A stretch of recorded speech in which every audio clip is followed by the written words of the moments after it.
America के राष्ट्रपति Trump का वोट बिहार में बन गया। क्या कार्रवाई किया आपने? कुत्ते का निवास प्रमाण पत्र बिहार में बन गया। क्या किया आपने?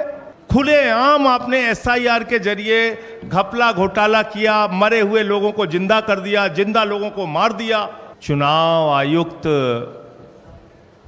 ज्ञानेश कुमार जी की बात को सुन के लगा कि उनका नाम दरअसल अज्ञानेश कुमार होना चाहिए।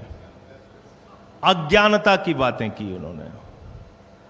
या तो वो मूर्ख हैं या जानबूझ के मूर्ख बन रहे हैं, या वो हम लोगों को मूर्ख समझते हैं। ऐसी ऐसी बातें, ऐसी ऐसी तर्कहीन तथ्यहीन बातें उन्होंने की, हम लोग सुन के हैरान हैं। उनसे जो सवाल पूछे गए उसका एक भी जवाब उन्होंने नहीं दिया। आपने एक महीने के अंदर 25 जून से 25 जुलाई तक एसआईआर में 65 लाख वोट काट दिए बिहार के अंदर, एक भी वोट नहीं जोड़ा आपने। आपने 65 लाख वोट काट दिए।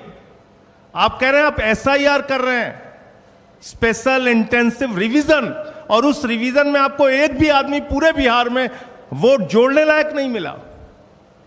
ये कैसा एसआईआर है आपका?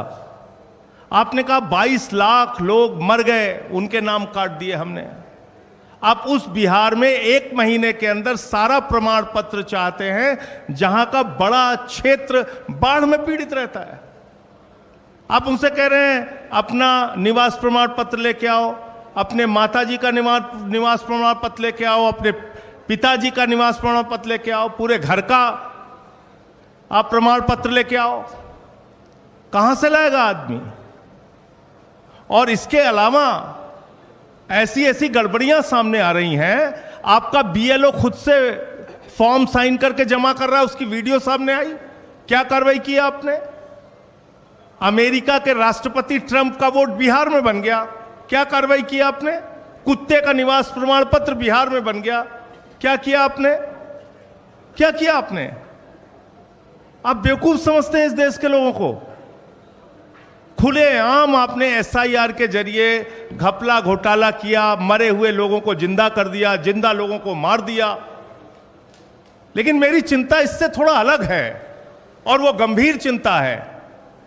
भारतीय जनता पार्टी, नरेंद्र मोदी जी की पार्टी कहती है इस देश में उन्हीं लोगों के वोट कट रहे हैं जो घुसपैठिया हैं, घुसपैठिया हैं, जो बांग्लादेशी हैं। तो 22 लाख तो बिहार में कह रहे हैं मर गए इसलिए हमने काट दिए। अब 43 लाख जो वहां पे बचे हैं वो सब घुसपैठिया हैं। उनके लिए डिटेंशन सेंटर बनेगा। वो सब पकड़ पकड़ के बांग्लादेश भेजे जाएंगे। वो उनको हिंदुस्तान में रहने का हक नहीं है। वो जो सुप्रीम कोर्ट में गए थे, उन्होंने कहा था कि मैं जिंदा हूं, अब वो बांग्लादेश जाएंगे क्योंकि वो घुसपैठिया हैं। बीजेपी कह रही है वो घुसपैठिया हैं। एक आईएएस अधिकारी हैं व्यास साहब। व्यास साहब रिटायर्ड आईएएस अधिकारी हैं, पति पत्नी दोनों के नाम काट दिए गए। अब वो घुसपैठिया हैं, वो डिटेंशन सेंटर में रहेंगे, वो बांग्लादेश जाएंगे। आप देश को आपने तमाशा बना रखा है। आप कह रहे हैं चुनाव आयोग को वोट चोर कहना संविधान के खिलाफ है। वोट चोरी करना संविधान के मुताबिक है। वाह भैया, वोट चोर कहना संविधान के खिलाफ है, वोट चोरी करना संविधान के मुताबिक है, वोटर लिस्ट में भ्रष्टाचार करना संविधान के मुताबिक है। आप कहते हैं शिकायत नहीं की गई आपको। मैं दिल्ली का उदाहरण बताता हूं। दिल्ली में केंद्रीय मंत्रियों के घर पे 33 वोट बने, 25 वोट बने, 22 वोट बने, सांसदों के घर में 15 वोट बने। मैं खुद केजरीवाल जी के नेतृत्व में जाके शिकायत हमने लिखित रूप से दे के आए थे हम लोग। कोई कार्रवाई आपने नहीं किया। आपने नई दिल्ली विधानसभा क्षेत्र में 42,000 वोट काट दिए। 42,000 वोट चुनाव शुरू होने से पहले। 14 विधानसभाओं में भारतीय जनता पार्टी के कार्यकर्ताओं ने हजारों वोट कटवाने की एप्लीकेशन दी। ये सारी लिखित शिकायत, मिल के शिकायत, अनुरोध करके शिकायत, बार बार कह के शिकायत हम लोगों ने चुनाव आयोग में जाके की। आज तक कोई कार्रवाई आपने नहीं किया। समाजवादी पार्टी के रामगोपाल जी ने बताया, उन्होंने एफिडेविट पर शिकायत किया। महाराष्ट्र के अरविंद सावंत भाई ने बताया और तमाम लोग, बंगाल में ममता जी ने बताया कि कैसे आपने फ्रॉड किया वहां पे, लेकिन आप कोई कार्रवाई नहीं करते। फिर कह रहे हैं कल की प्रेस कॉन्फ्रेंस से ज्यादा तो मुझे हंसी परसों का उनका चिट्ठी देख के आई। उनका जो लेटर आया सामने, उसका पॉइंट नंबर 7 में पढ़ रहा था। कहने लगे साहब गड़बड़ी हुई है, लेकिन राजनीतिक दलों ने हमें नहीं बताया कि गड़बड़ी हुई है। तो मैंने कहा ये तो वही किस्सा हो गया कि एक बदमाश थानेदार आया एक इलाके में, उस थानेदार ने अपने सिपाहियों के साथ मिलकर इलाके में डकैती डाल दी। तो फिर वो थानेदार पकड़ा गया। थानेदार जब पकड़ा गया तो थानेदार ने कहा कि साहब इस इलाके के लोगों ने बताया ही नहीं कि डकैती डालना गलत बात है, चोरी करना गलत बात है। भैया SIR आपने शुरू की, वोटर लिस्ट ठीक करना आपका काम है। 2018 का सुप्रीम कोर्ट का जजमेंट है, वोटर लिस्ट ठीक करना सिर्फ और सिर्फ चुनाव आयोग की जिम्मेदारी है। आप विपक्षी दलों को धमका रहे हैं, कह रहे हैं कि ये संविधान के खिलाफ बोल रहे हैं। हम लोग संविधान बचाने की लड़ाई लड़ रहे हैं। मताधिकार एक ऐसा अधिकार है जो बाबा साहब डॉक्टर भीमराव अंबेडकर जी ने भारत के संविधान में दिया और कहा कि राष्ट्रपति के वोट की गिनती भी एक होगी और गांव में रहने वाले मजदूर के भी वोट की गिनती एक होगी। हम इसकी लड़ाई लड़ रहे हैं, हम इसके लिए काम कर रहे हैं। और ये वोटर लिस्ट की गड़बड़ी जानबूझ के आप कर रहे हैं। इसमें आपने कल अपने आप को एक्सपोज किया पूरे देश के सामने।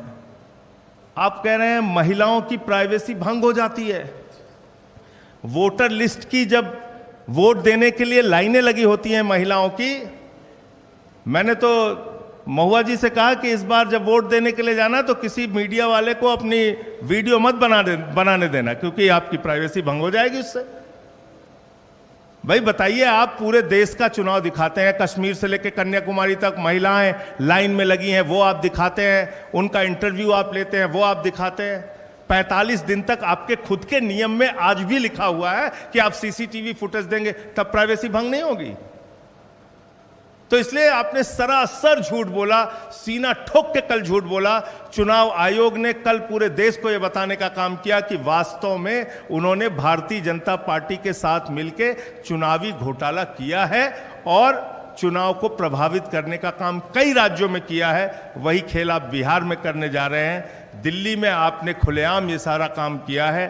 तो मैं सिर्फ इतना कहना चाहता हूं कि आप जांच से बचिए मत, जांच कराइए। जो तथ्य आपके सामने लाए गए हैं अब तक, जिन राज्यों के अलग अलग राज्यों के तथ्य आपके सामने लाए गए हैं, जब तक आप इन सब की जांच नहीं कराते, आपकी निष्पक्षता पे आप कह रहे हैं ना हम समकक्ष हैं, न पक्ष न विपक्ष न समकक्ष। आपको अगर अपने आप को निष्पक्ष साबित करना है तो पूरे देश में जहां जहां बड़ी शिकायतें आपके बारे में मिली हैं, आप उसकी जांच कराइए और कार्रवाई कराइए, वरना आपको हमेशा ये कहा जाएगा कि आपके नेतृत्व में वोट चोरी हुई है और आपने घोटाला किया है। धन्यवाद।